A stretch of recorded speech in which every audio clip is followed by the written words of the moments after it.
Alors nous, on est venu vous raconter notre expérience d'intervention de patients au sein en cours de pharma, d'étudiants en pharmacie.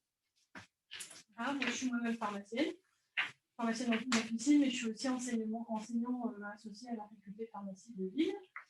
Moi, je suis Nicolas Philippot, je suis un partenaire patient expert au CHU de Lille et à la faculté de pharma. Voilà. Du coup, on a 10 minutes, alors on sait qu'on va faire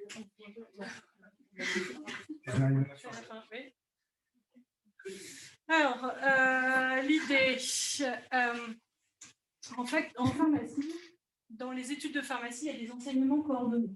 Les enseignements coordonnés, c'est une thématique donnée.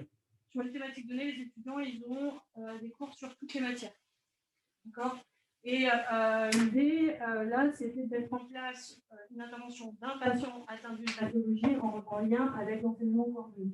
Donc, une intervention presque par enseignement coordonné. On n'a pas fait tous les enseignements coordonnés, mais l'idée, c'était de mettre un à chaque en face. D'accord ? On est monté en puissance. Il y a eu 2, puis 4, puis jusqu'à 8 interventions l'année dernière. Et il y en aura sûrement 8 cette année aussi. Voilà. Donc, c'est en 3e et 4e année de pharma et c'est en cours magistral.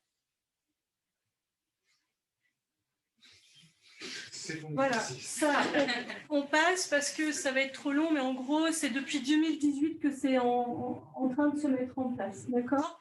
Et Nicolas et moi, on est arrivés en septembre 2020 dans le projet.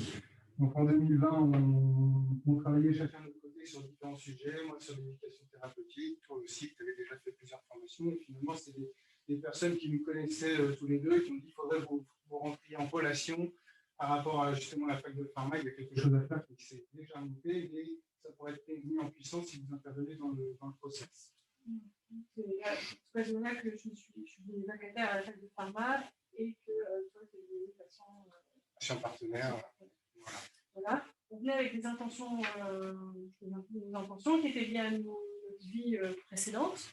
Moi, j'avais une casquette de pharmacien en officine, une expérience donc d'officinale avec ses exigences professionnelles. J'avais une casquette j'ai travaillé à l'université des patients, donc je suis inculturée à l'expérience patient, au vécu avec la maladie. L'importance de s'intéresser au vécu de la maladie pour travailler la posture professionnelle. J'avais aussi une casquette. J'avais dit que j'avais 3 casquettes. Attends. D'étudiante en pharmacie, qui était en manque quand j'étais étudiante de terrain et de relations et justement du vécu avec la maladie. Donc quand on m'a dit tu peux venir à la fac, j'arrive avec mes 3 casquettes et j'ai l'intention, c'est apporter du vécu en cours. Donc moi, mes intentions, c'était simplement de partager mon parcours, mon expérience patient, tout le parcours, qui est un parcours de greffe cardiaque, en fait. Donc, parler des défibrillateurs, parler des annonces, parler de la greffe cardiaque qui ne s'est pas très bien passée, mais c'est aussi sensibiliser sur le don d'organes, sensibiliser sur la greffe cardiaque, et puis le rôle de patient partenaire, patient expert que j'avais en ETP. C'est aussi une des intentions que j'avais auprès des étudiants. Ça veut expliquer que tout simplement, il y a des patients qui s'engagent aussi dans l'expérience patient en général, et donc de partager ça. C'est en 2020. Bonjour, Carole. Bonjour, monsieur Philippot. Oui, monsieur madame. Voilà, à ce moment-là, on se voyait. Et là, on met en place un dispositif pédagogique que j'ai ramené de l'Université des patients, en fait, que j'étais formée par Catherine Pourret-Turgis au récit thérapeutique, qui est une manière, en fait, de travailler, d'expliciter, de travailler son histoire de vie avec la maladie. Je me suis posé la question, je me suis dit, et si ça ne pouvait pas m'aider à préparer les interventions des patients en cours. En fait. Donc, l'idée, j'ai été faire voilà, j'ai proposé à Nicolas et aux autres patients le travail sur le récit thérapeutique. Moi, je ne connaissais pas du tout cet outil. Carole m'a proposé de venir chez elle déjà. C'est confiance aussi. À la maison. À la maison. Et puis, donc, j'ai raconté mon histoire et elle, avec un questionnement, m'a amené à me poser des questions justement un peu plus centré sur aussi le ressenti. Avant, je faisais juste je racontais l'histoire de façon chronologique, en fait. Et en fait, Carole m'a permis de parler un peu plus aussi des émotions, de ma relation avec les soignants, de comment j'avais vécu des choses sur lesquelles voilà, je n'étais pas encore vraiment posé la question, du moins je ne les avais pas encore exprimées. Et c'est le questionnement de Carole qui m'a permis de sortir tout ça, et donc de structurer vraiment un peu plus mon discours et mon histoire. Ici, c'est bon, Carole?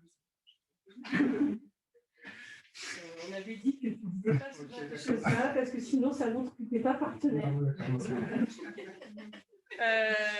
Donc là, on a réfléchi à essayer de formaliser tout ça sur le diapositive. Enfin, le diaporama est plus complet que tout ce qu'on pourra. Alors, on a réfléchi sur ce qu'on a fait, c'est quoi notre travail qu'est-ce qu'on fait comme travail au moment de thérapeutique, puis qu'est-ce que ça nous a fait en compte qu'en fait, tous les deux, on apprenait en faisant ça. Et notamment, moi, je professe, en fait, maintenant, même des étudiants et qui vont devenir professionnels, c'est que quand on s'intéresse au vécu avec la maladie, alors on grandit en tant que professionnel. Voilà. Donc, j'ai encore beaucoup appris, je n'arrête pas d'apprendre. Et voilà, on apprend aussi au niveau du training des techniques d'écoute active, forcément, c'est un vrai training. Moi, ça s'est fait en plusieurs phases. Donc, j'ai eu deux interventions. Donc, la première phase, donc, voilà, j'ai compris aussi l'intérêt que je pouvais apporter aux étudiants en pharmacie.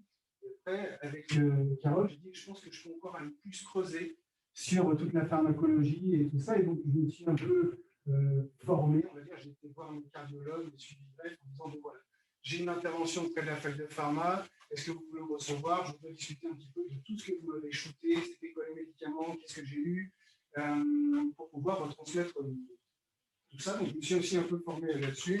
Et puis, ça m'a permis aussi de revoir les cardiologues, les greffeurs, et tout ça. Donc, c'était super intéressant. J'ai aussi évolué sur la deuxième phase de l'entretien. C'est vraiment une évolution à chaque fois. Ouais.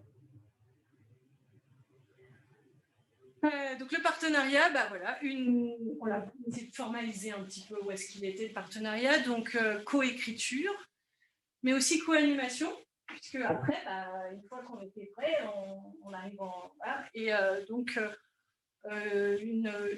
un dispositif qui s'est mis petit à petit en place. Enfin, moi, j'ai trouvé petit à petit, mais la meilleure façon de faire dans cet amphi, avec 200 étudiants, avec un patient, pour relater du vécu. Subjectif.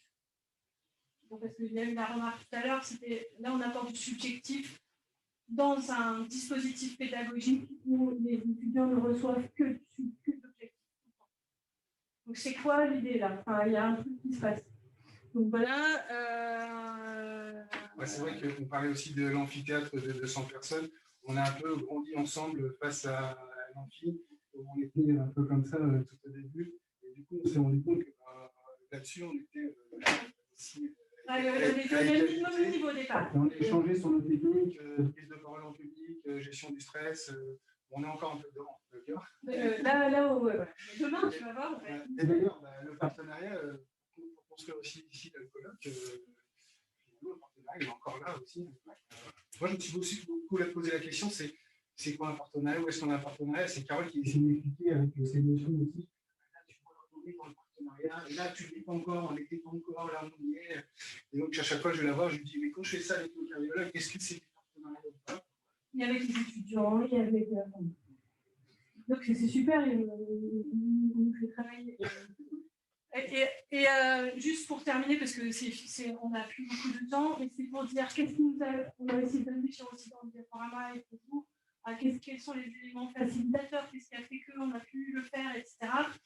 Et en fait, ça a été un mot de l'équipe pédagogique qui a dit, mais en fait, au départ, il n'y avait rien de prévu.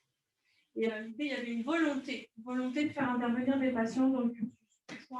Ils ont fait une journée du patient expert, et puis après, tout était possible. On pouvait dire, finalement, ils nous disent, c'est pas bien, une seule journée, c'est mieux, plein d'interventions. On va les mettre dans les enseignements coordonnés. Et puis après, tiens, il y a Carole qui veut venir, on va la faire venir. Et puis, et donc, année après année, c'est autorisé, quoi, de bouger il y a l'exercice de chacun. Donc, il y a l'équipe pédagogique aussi qui a cadré, par exemple, pour l'intervention pour la présence des étudiants enfin, voilà, il y a tout un dispositif derrière qu'on peut aussi détailler. C'est fini. Mais voilà. Et maintenant, vous saurez après quand vous me poserez des questions.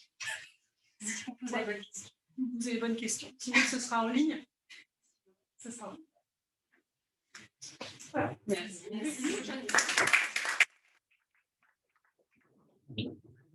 On a commencé les 30 secondes. C'est un exercice de crise. Ouais, c'est chaud. J'ai juste une question. Vous avez dit que vous étiez passion. Est-ce qu'il faut enseigner ensemble ou vous avez demandé de montrer pas de blanche et d'avoir une formation quand même? Non. Alors, moi, perso, non, on n'a pas demandé. En plus, il y a des intervenants, des patients qui interviennent qui n'ont aucune formation. Et qui, finalement, dans le travail avec Carole. Non, mais vraiment, j'ai rencontré dans la vie de tous les jours et excusez-moi, mais aujourd'hui, je trouve que vous parlez bien de votre maladie, parce qu'au contraire, j'ai développé des techniques pour aller chercher du vécu, forcément. Et du coup, ils racontent leur histoire avec la maladie et ils en parlent bien. Je ne sais pas, des patients en BTP, 80 ans en BTP avant, et puis là, j'ai en éducation thérapeutique, 40 mais je crois que c'est une obligation en France de faire les 40 heures. Oui, 40 heures pour vous dire qu'on est patient, expert et pour pouvoir participer à l'éducation thérapeutique, c'est ça. Après, pour intervenir éducateur. C'est obligatoire, il faut être éducateur, après c'est là, dernièrement, je fais une formation, tout ça m'a amené à faire Sciences Po, ça s'appelle Haute étude régionale en santé, comme quoi les partenariats et le cursus patient, ça peut lier à des études super intéressantes. C'est la question.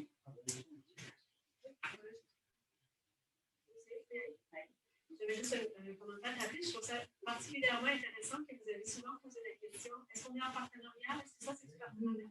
Parce qu'on prend ces deux mots qu'on connaît bien et qui sont tellement perçus, compris et compris différemment. C'est important de se questionner souvent sur est-ce qu'on a la même compréhension de partenariat? Donc, je trouve ça intéressant que vous demandiez souvent. Surtout qu'on devait le dire, mais on l'a oublié aussi. C'est qu'au départ, on ne savait pas comment on faisait. C'est ça. On s'est même demandé si on pouvait venir aujourd'hui, parce qu'on s'est dit, mais en fait, le partenariat, il est apparu petit à petit. Et le fait d'avoir la lecture partenariat a posteriori, comme une lecture de vie, ça nous aide, c'est hyper formateur. Et on se dit, ah bah oui, mais en fait... Et c'est quoi qui nous a fait faire du partenariat? Où est-ce qu'il est apparu le partenariat? C'est premièrement dans les entretiens. Celui-ci, on était en freestyle. On a testé, et puis au fur et à mesure de la construction, c'est vraiment devenu un partenariat. Et là, l'idée, c'est de faire grossir ce partenariat encore au niveau de la faculté de pharmacie. Et là, j'en dis peut-être un peu trop. On aime pas bien. Tu sais, monter sur une marche qui serait dans le tableau de Montréal, que les patients ils entrent davantage dans la conception de dispositifs pédagogiques, par exemple. Et voilà, on m'a expliqué que là, c'est des cours magistraux, mais qu'en fait, les enseignements coordonnés pouvaient aussi se décliner sous forme de travaux dirigés. Et que du coup, pourquoi pas réfléchir en fait collectivement entre patients volontaires, dans les patients partenaires qui sont intervenus, ceux qui voudraient faire partie de la réflexion, et les responsables d'enseignement coordonné, qui ne sont pas sensibilisés aux questions de partenariat, d'initier une réflexion collective autour d'un nouveau dispositif au sein des enseignements coordonnés. Mais ça, j'en ai dit plus que tout ce que vous avez pu entendre à la de pharma. C'est juste là, on a eu une discussion qui nous a dit, c'est peut-être ça l'idée. Mais bon, c'est que une des fois. On verra l'année prochaine. Merci beaucoup. Alors, j'ai une question. Et cette question est la suivante. Alors, je précise une chose. Je suis patient, alors, je suis usager, partenaire, je suis accompagnant du programme d'éducation thérapeutique. Je suis également formateur, je fais l'objet. J'étais inscrit à la CBTEC, l'Institut du métier de la santé de Bordeaux, ce qui veut dire que je fais partie de 25 personnes éligibles pour former des paramédicaux. Voilà, on peut dire les choses comme ça. Moi, j'observe une chose extrêmement importante que vous avez signalé au début, c'est que la formation, je parle de Montréal, je parle de Rennes, ça se fait en début de circuit. Ça me paraît absolument fondamental, parce que si on s'intéresse à la relation de soins, on s'intéresse par conséquent à la posture des deux côtés. Okay. La question que je voudrais poser à Rennes et ailleurs, c'est, OK, ils sont formés au bout de 2 ans, et puis après, vous les suivez, vous vérifiez, vous allez voir comment ça se passe, parce que ce dont j'ai peur, moi, c'est que cette relation, elle se casse. Ça, c'est la première remarque. On a encore une présentation. J'ai l'impression que c'est super parce que ça va nous lancer le débat pour après. Mais avant qu'on lance le débat justement tout azimut sur la capitalisation de toutes ces... mais c'est parfait pour lancer notre débat pour après, on se garde. C'est vrai qu'on y a changé pas évidemment, parce qu'en seconde année, c'est super utile quand on est des études. Et justement, il y a une demande qui est faite, par exemple, en 6e année, c'est envisagé déjà. C'est envisagé déjà, effectivement. Parce qu'il faut une piqûre de rappel. Ouais, bien. Ça va être deuxième et troisième ans. Voilà, c'est ça. Pas du vaccin, mais de partenariat.